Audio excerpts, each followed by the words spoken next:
pick. Gilmartin gets through it. Now Chauvet. Good pick. Left hand free. Fire save. Tully again. I think he hit the post, Anish. I think that hit the post the way it kicked out. Ricochets toward midfield. Firth lands on the Hopkins player, Martin. That draws a flag. This ball ricochets off the post. It's still a shot, so you're chasing it out of bounds. An incredible ground ball play on the sideline by the substitution box, and then Firth is on the wrong side. He loses his leverage, and he fouls. Seconds. Left 51 with a push for 30. Reset. Reset the system. Go hustle. Hopkins has been on the offensive here in overtime, and they'll have a chance to win it with the extra man. Look at that scoop. That is an incredible scoop. He's sliding into home plate and with one hand scoops that ball. Luke Martin has been nothing short of a one-man maelstrom today. Yeah, it's an incredible scoop to say the least. That was courtesy of ESPNU on Saturday. Johns Hopkins knocking off Cornell in the first round of the NCAA tournament. Joining us now, the man who made that incredible scoop. He is Luke Martin, and he is with us here on GCR. Luke, it's Glenn. It's great to chat with you, man. Thank you so much for taking the time for us. Thank you for having me. Glad to be here. Luke, okay, overtime game, and you've had a whale of a day already, right? It's the NCAA tournament. The season's on the line. Can you just walk me through, like, what is going through your mind in that moment as the ball comes ricocheting off the post and it looks like it's heading the other way? Yeah, I mean, I kind of owe it, to my teammates that I trust so much. I have so much faith in them. I was able to settle into the game, quite early, and I was seeing the ball real well. And, they had my back with a whole bunch of plays. So I felt really comfortable and I was able to settle in. And when I saw that ball coming through, it kind of looked like, it was going to go out, and it looked like my attackman was going to, just try and beat me to the sideline to win the possession back off of a shot. And he had a couple good steps on me. So my, only plan of action was, I got to try and stop this ball from going out. And so I just kind of gave it my all and just kind of went for it. And, luckily I was able to snag it. Were you like aware of all of how do you process everything that's happening in that moment, right? Because there's, of course, the thought of, I want to go get this ball, but obviously there's a sideline right there and you have an awful lot of momentum. Are you processing like how you have to shift your body to make sure that you don't go out of bounds? Or does that just sort of all happen like, wow, I'm really glad that my momentum didn't carry me over? Yeah, I mean, it wasn't really a thought at the moment. It was kind of one of those things where I just pick up the ball and then figure it out. We have one of our assistant coaches coaches us up on ground balls, and one of the biggest points of emphasis is whatever you do, you just can't miss the ball. You just can't leave it where it is. So you have to get a piece of it no matter what. And that was just what was going through my head. I was just like, I have to get it. I just can't leave it. And then it's just like figure it out after once you get it. And luckily I was able to slide cancel, which helped. And then, my next course of action was just going to be to find the next open guy, find a teammate. And then, I got fouled. And then the rest is history. Man, an incredible moment. It's an incredible play. Did you know immediately how cool it was? Like, did you know, or did it take you like going back and seeing it later to be like, oh man, that was awesome? I really didn't have, any sort of clue, of what that looked like or what it might, turn into. It's really hard, during a game to realize that, you got so much things going on. We have a mentality and culture on the team of a next play mentality. So, the play you just made, like it's gone, you're going to have to make another one coming up. So it's really hard to to process that on the field. But then afterwards, just looking at all the videos of it, yeah, I blew my, I was even surprised. I didn't really know, what it looked like until after the game, and it was yeah, it was surprising to me, to say the least, honestly. I think it's going to be one that you're going to be maybe looking back on for decades in your life, Yeah. like telling your grandkids about. Luke Martin's with us. I mentioned Luke, obviously, it was a great day besides just that moment. Five ground balls, five caused turnovers, facing, just Willem Firth, like one of the top players in the country. Where did it come from? It's not like you haven't had other good games this season, but like this, like, are you the type of person that like I just let me shine when the lights are the brightest? Like what brought this out of you, this incredible performance on Saturday? Yeah, I think it was just, the build up all season of just playing with guys that I have so much trust in. I'm so comfortable playing with the guys out there. I trust them a lot. Coach Kester had a phenomenal, phenomenal game plan for me and Carson Brown. I mean, like, people want to talk about, all the numbers of what those two attackmen, had that day, but the amount of planning and stuff that we put into that game throughout the week was really what made those plays beforehand. Those plays weren't made on Saturday. They were made Monday through Friday, with the planning, the coaching, our scout. We have an incredible scout team. I mean, hats off to them. They couldn't have prepared us.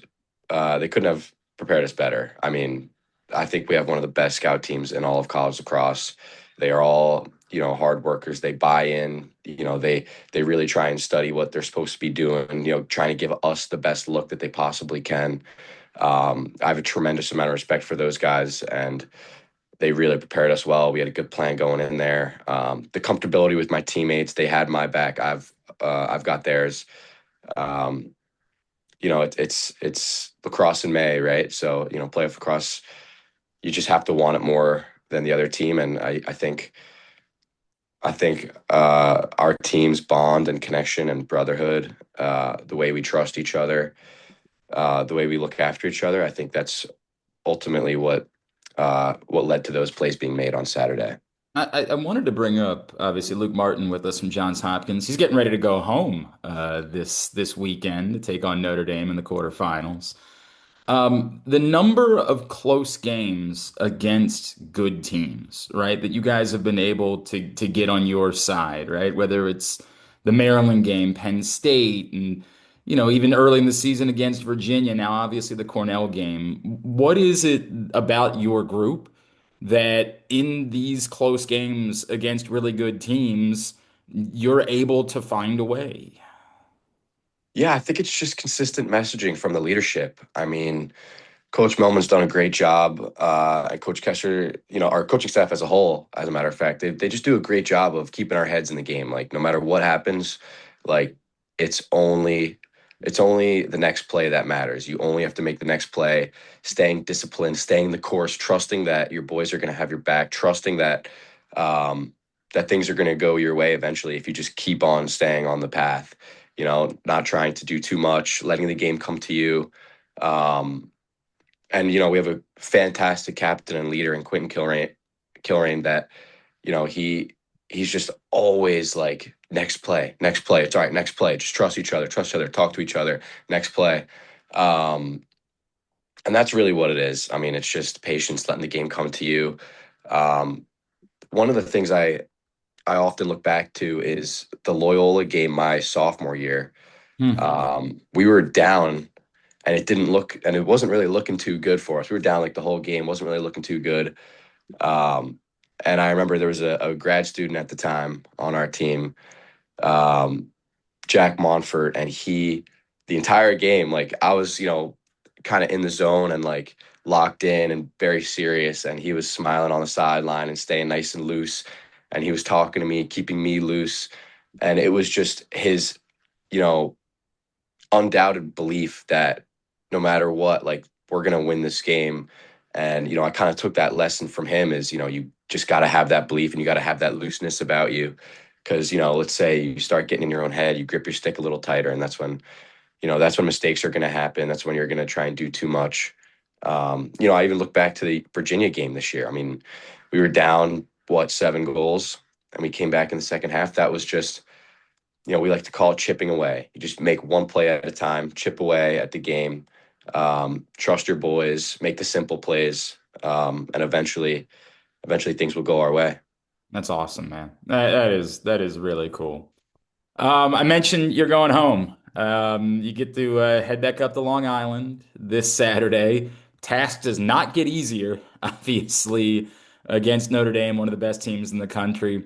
Let's go twofold. Let's start with just the part about going home. Like, what does it mean to you that you're going to get to play an NCAA tournament quarterfinal on Long Island on Saturday? I mean, it means the world, to be honest. It really does. I grew up going to those tournament games at Hofstra.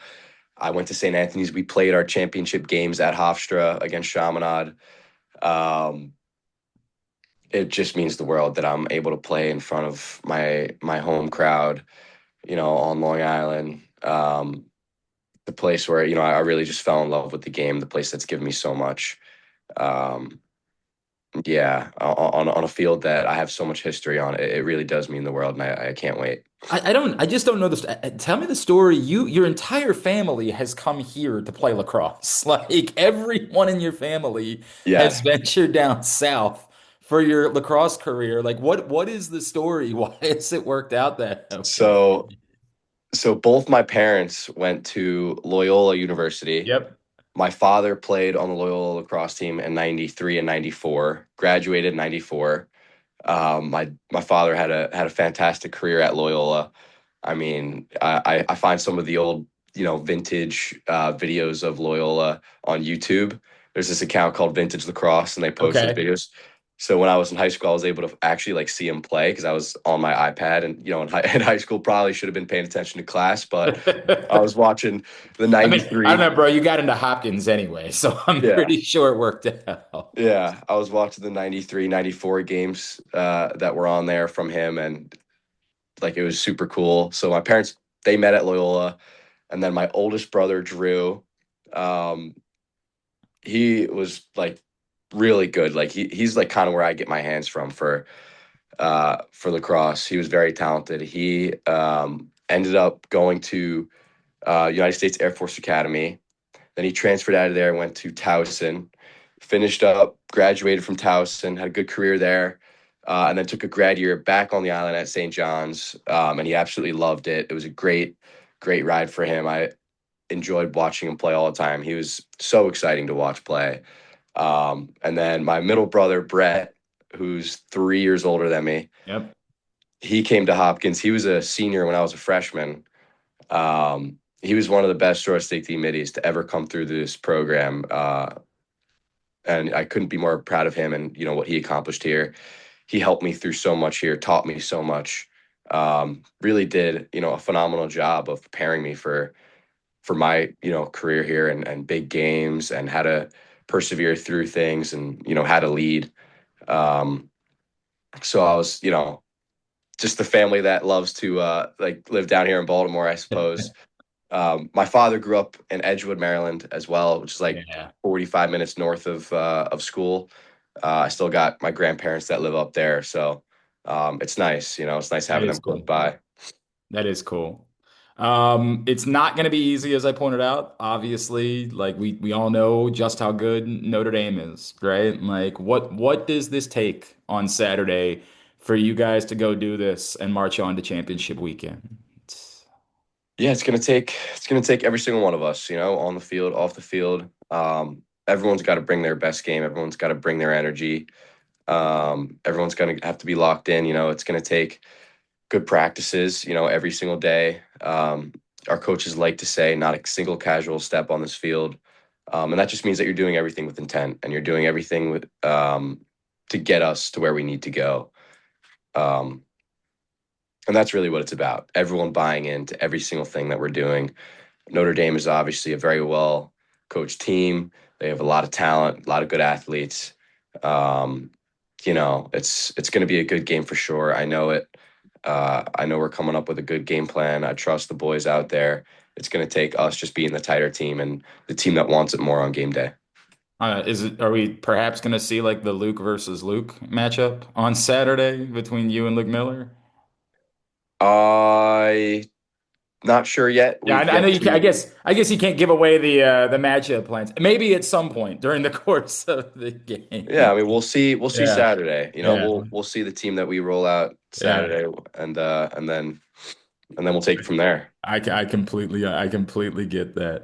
So I know what's the place that everybody goes to? Is it the Clam Bar? What's the Clam Bar? Are you guys going to that spot on Friday? I believe, I believe so. We're either going there or we're getting food delivered there or to our Okay, hotel. But okay. honestly, really any food on the island is phenomenal. Now wait a second, because you guys get to go to Sammy's before games here, right? Yep. Like, how does that compare to you to the Italian joints on Long Island? I mean, Sammy's is phenomenal. Yeah. Sammy himself is a great host. You know, he loves having us. Sometimes he'll pull up to practice and bring us like some sandwiches and pasta. He's got two young boys that also play lacrosse. They're phenomenal. They'll come out after practice some days and have a catch with the guys, shoot around and whatnot. The food at Sammy's is unbelievable. Their crab toast, so good. You can't get that kind of crab toast on Long Island. I wish you could, but you know that's definitely a staple there. Their vodka sauce pasta, unbelievable. Um, their vodka chicken parm, unbelievable. Uh, yeah, I don't really know how it compares, but you know, like it's definitely a tough comparison. It really is. The point is, you're living good either way. That's sort Yes. of the point to all of Yeah, this. Life is definitely. good. Luke, am I correct in saying that you're not really active on Twitter, so it'd be pointless for us to tell everybody to go follow you on Twitter? I am not active on Twitter. But what about what about on Instagram? Are you on there? Yeah, of course. And is it Luke underscore Martin underscore 13? Yes, it is. Okay, give Luke a follow there. Dude, that's one that's gonna live forever, and may there be like 10 more that live forever, just the same way for you that people are talking about for decades to come as you all continue this run. Best of luck as you guys head up to Long Island on Saturday. May there be a few more of these coming in the next couple of weeks. Appreciate you taking the time for us. Congratulations and good luck. Thank you very much. Thanks for having me.